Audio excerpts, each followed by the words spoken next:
اعوذ باللہ من الشیطان الرجیم بسم اللہ الرحمن الرحیم۔ آج ہم بات کریں گے اگر کوئی شخص کسی بھی انسان کو اپنے خواب میں دیکھتا ہے تو اس کی کیا تعبیر ہے۔ اگر کوئی شخص خواب میں کسی انجان شخص کو اپنے خواب میں دیکھتا ہے تو اس کا مطلب، اس کی نشانی یہ ہے کہ وہ عنقریب بیداری میں بھی اسے دیکھے گا۔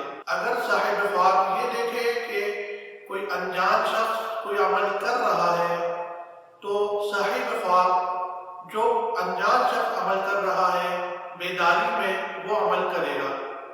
اگر کوئی شخص کسی خوف میں ہے، یعنی خوف زدہ شخص اگر دو انسانوں کو یکجا دیکھے خواب میں تو اس کا مطلب یہ ہے کہ اس کا خوف دور ہوگا۔